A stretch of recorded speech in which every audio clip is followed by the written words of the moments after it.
adult graduating, valedictorian, salutatorian, they don't get the same scholarships that we provide for those students who attend the traditional day school program. And I'm sitting there and I'm thinking, well, if they complete the same program and we're encouraging them to go forward and explore higher education, why shouldn't they have the same support?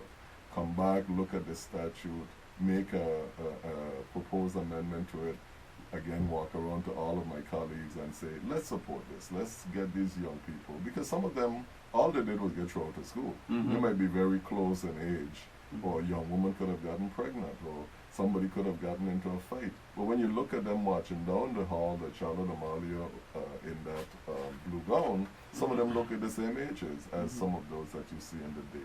So things like that, directly impacting people, right?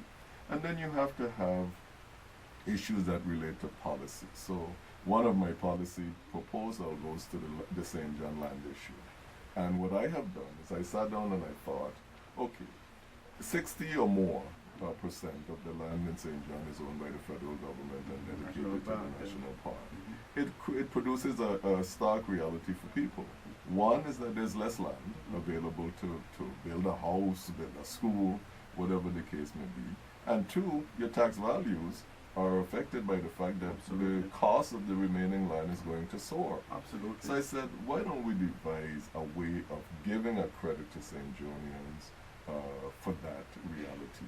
And I proposed the federal land impact tax credit, which would go to homesteaders, because we want to make sure that we're giving it to the people to whom it means the most, and not to commercial properties like, say, villas. And it would be in the ratio that the land is owned, 60%. And then I said, okay, I don't want it to have any constitutional challenges, so let's give it to everybody.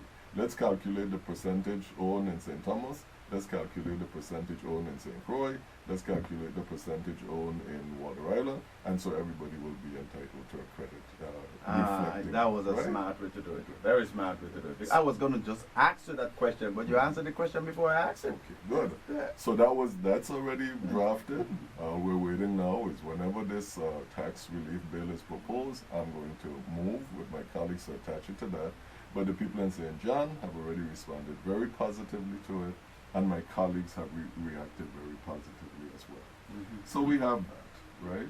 And then we have things like my concern with the EDC program. And my concern with the EDC program is not what some people's concerns are, because some people call it corporate welfare.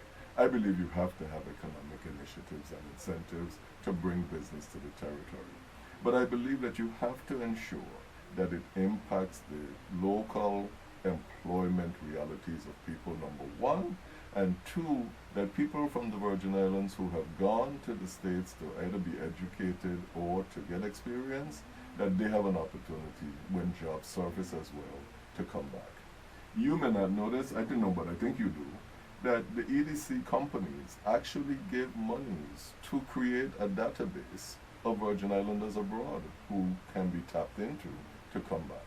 And our Labor Department has not really constructed that database to accomplish that. So that has been one of my concerns as well. And then But if I may add though, that some people think that is corporate welfare. Yeah. There's a report that was done in 2012, and I want everybody to read it, where EDC companies created approximately 10,000 jobs in the private sector, more employees than the government.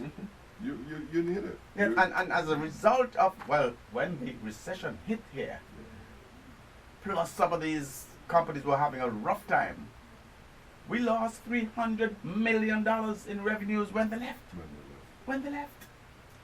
And gladly, they're now putting a focus on areas like their captive insurers, a focus on technology-based companies, etc. So I have no doubt. You don't have to convince me that we need it. My thrust is always, let's make sure that there is the benefit of the bargain. That when we give the tax incentives to lower the businesses here, we have real impact to the people who live here. And I think you also have to have visionary characteristics with regard to what you want to see for the future. So, for instance, one of my visionary bills, I don't know when it's going to get out of the legislature, but I actually want to build a bridge.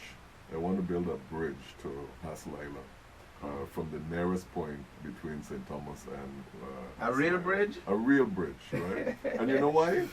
Because so much of the history of the Virgin Islands, particularly with regard to the mercantile history of St. Thomas and of the beautiful harbor of Charlotte Amalia, is included in the history of Water Island. There's so much there for young people to understand about where this place, the role that St. Thomas in particular played in mercantile history. Mm-hmm. And you can't get there now unless you take a boat. You can't get there now unless you take a kayak or something.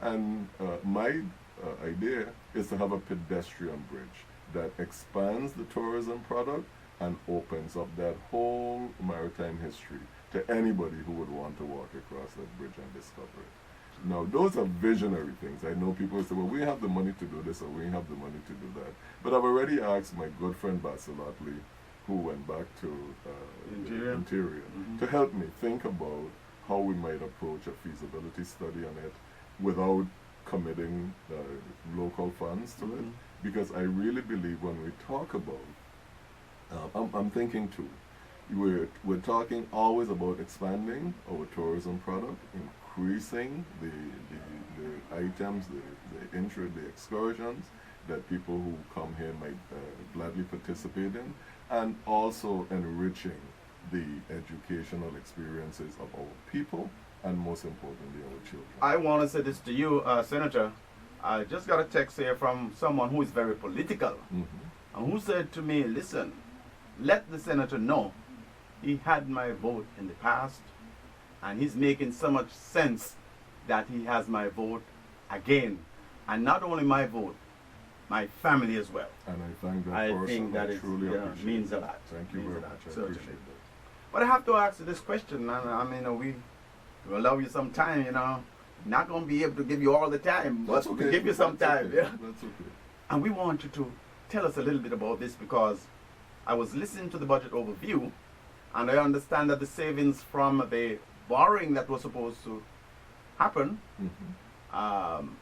The $55 million mm-hmm. now is going to be borrowed instead, because it's not a savings anymore, plus another 55, so it's going to be $110 million to close the deficit. Mm-hmm. How does the legislature, if you have an idea, is looking at this? Well, I'll tell you this.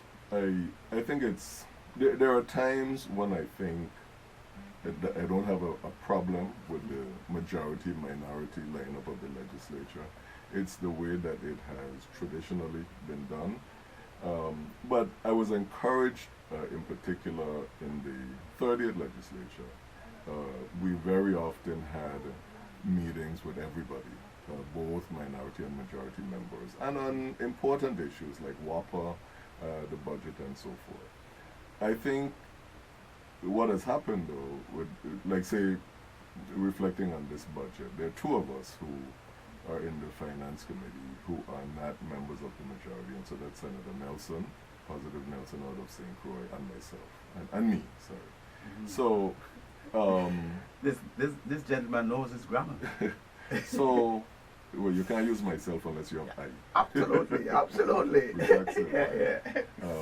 And I owe that to my English teacher. Good, good. Yeah. It started with Miss Bernice Heidegger. Oh, she was. She taught me at CVI. She taught me at CVI. Yeah. Okay, good. Said Ruby Simmons. They were throwing them out. Mm-hmm. So, what happens is he and I, mm-hmm. basically, we went to all of the Finance Committee meetings. So, in terms of getting a total overview of this budget, right? I like that. Yeah.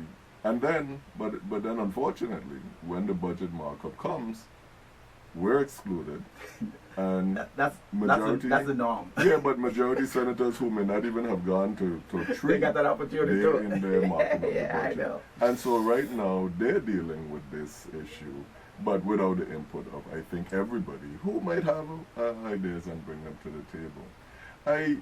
When the wrap-up was presented on Monday, this Monday past, this was when it was revealed to us about this refinancing of the bonds being cost prohibitive. Yeah. And of course it reflects the downgrading of the bonds, it reflects the condition of GRS, it reflects the debt to WAPA, and all of these kinds of good things. But at the same time, what the governor said through his financial team is that he has these ideas about revenue enhancement.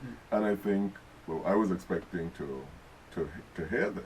Because as an example, when the governor spoke to Charter D at the university in 2015, a year ago, only a year and months ago, the governor said that he believes that the wealth of the territory going forward is in technology.